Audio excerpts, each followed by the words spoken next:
پھر دوسری ذمہ داری ہے ان کے لباس کا اہتمام کرے۔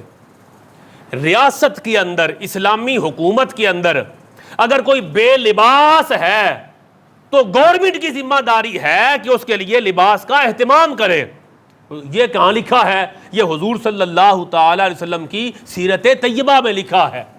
بھئی اگر آپ اسلامی جمہوریہ پاکستان کے سربراہ ہیں اور نظام آپ کے ہاتھ میں ہے تو جن کا کلمہ پڑھتے ہو ان کا نظام کون نافذ کرے گا؟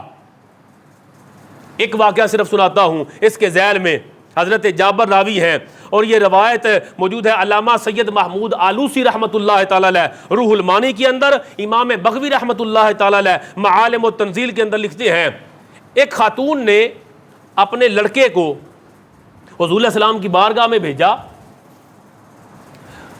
اور کہا کہ سرکار سے جا کے درخواست کرو کہ اس بچے کو ایک قمیص چاہیے، شرٹ چاہیے، سرکار عطا فرما دیں۔ وہ لڑکا آقا علیہ السلام کی خدمت اقدس میں آیا، عرض کی سرکار مجھے قمیص چاہیے، ماں جی نے کہا ہے آپ کے پاس جاؤ تو جا کے لے لو۔ حضور صلی اللہ تعالی علیہ وآلہ وسلم نے فرمایا کہ اس وقت تو میرے پاس کوئی قمیص نہیں، اس وقت کوئی ایکسٹرا شرٹ میرے پاس نہیں جو آپ کو پہننے کے لیے دے دوں۔ بچہ واپس آ گیا، ماں کو بتایا کہ آقا علیہ السلام نے فرمایا فی الحال شرٹ کوئی نہیں، قمیص کوئی نہیں۔ اب اس عورت نے، صحابیہ تھی نا، اس عورت نے بچے سے کہا کہ حضور صلی اللہ تعالی علیہ وسلم نے قمیص پہنی ہوئی تھی؟ بچے نے کہا جی پہنی ہوئی تھی۔ تو بی بی نے کہا کہ آقا علیہ السلام کو جا کے عرض کرو حضور مجھے قمیص چاہیے، اگر آپ کے پاس نہیں تو اپنی اتار کے دے دیں۔ وہ لڑکا دوبارہ آیا، عرض کی سرکار ماں کہہ رہی ہیں کہ پھر اپنی شرٹ دے دیں۔ حضور صلی اللہ تعالی علیہ وآلہ وسلم نے وہ قمیص اتار کر گھر گئے، قمیص اتاری کیونکہ حضور صلی اللہ تعالی وسلم کے پاس بھی اور قمیص نہیں تھی، قمیص اتار کے پیارے آقا علیہ السلام نے بچے کو دی کہا جا کے تو پہن لے۔ وہ قمیص لے کے چلا گیا، آقا علیہ السلام گھر آ گئے۔ راوی کہتے ہیں بلال نے اذان دی مگر حضور صلی اللہ تعالی علیہ وآلہ وسلم نماز پڑھانے کے لیے نہیں آئے۔ لوگ پریشان ہوئے کہ وجہ کیا ہے، کوئی حاضر خدمت ہوا، جا کے پوچھا تو پتہ چلا کہ آقا علیہ السلام کے پاس فی الحال شرٹ کوئی نہیں پہننے کے لیے جسے پہن کے مسجد میں آ جائیں اور آ کے نماز پڑھائیں۔ حضور علیہ السلام کی سیرت طیبہ کن کے لیے مشعل راہ ہے؟ سرکار کی سیرت طیبہ پر کون عمل کرے گا؟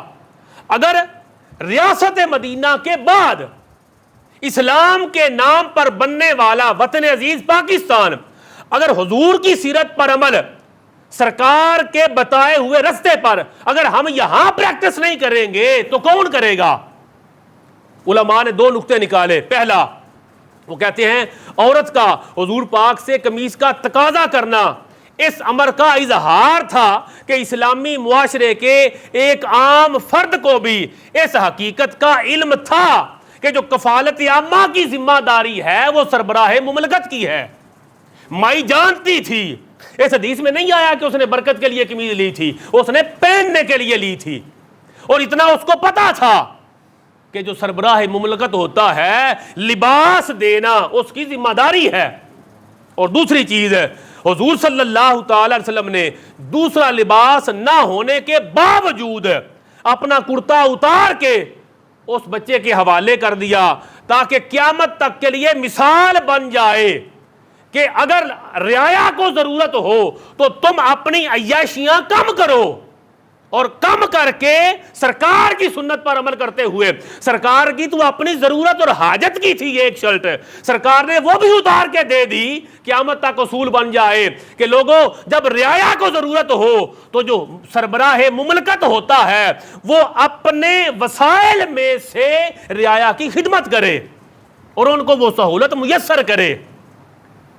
آج مہنگائی کہاں پہنچ گئی، آج بجلی کا ریٹ کہاں پہنچ گیا، پیٹرول کہاں پہنچ گیا، 15,000 کمانے والا، 30,000 کمانے والا، چلو 50, 60, 70,000, 80,000 کمانے والا، کسی یونین کونسل کا سیکٹری لیول کا آدمی جو 60, 70, 80,000 کماتا ہے، وہ اس کے لیے تو وہ جو یونٹ ہے وہ 300 کے قریب پہنچ گئی، وہ 50 روپے کے قریب پہنچ گئی۔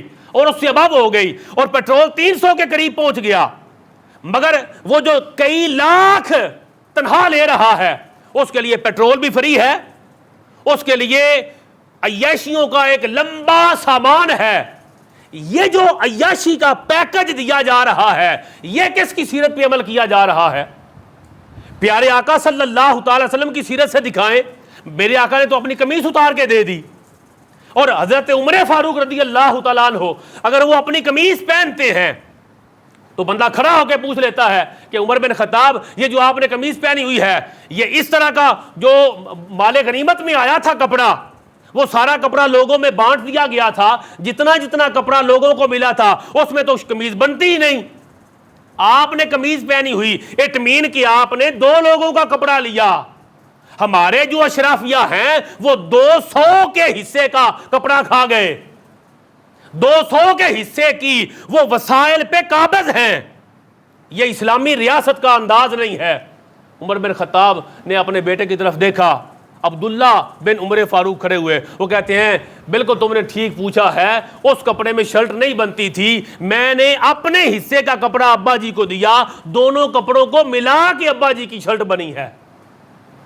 ریاست کا سربراہ اس چیز کا ذمہ دار ہے کہ وہ لوگوں کے لیے خوراک کا انتظام کرے، لباس کا انتظام کرے اور ان کے لیے رہائش کا انتظام کرے۔ ایک حدیث پاک، یہ حدیث پاک سنن ترمذی شریف کے اندر، امام حاکم نے مستدرک علی الصحیحین کے اندر اسے نقل کیا۔ پیارے آقا صلی اللہ تعالی وسلم نے فرمایا، ابن آدم کے لیے سوائے ان امور کے کوئی ضروری حق نہیں۔ نمبر 1 رہنے کے لیے گھر، نمبر 2 سطر ڈھانپنے کے لیے کپڑا، اور نمبر 3 ضرورت کے لیے روٹی اور پانی، جس کو آپ کہتے ہیں خوراک، لباس اور رہائش۔ پیارے آقا صلی اللہ تعالی علیہ وسلم نے فرمایا یہ کسی بھی ریاست کے اندر رعایا کی بنیادی ضروریات ہیں کہ ہر فرد کو خوراک ملے، ہر فرد کو لباس ملے اور ہر فرد کو رہائش ملے۔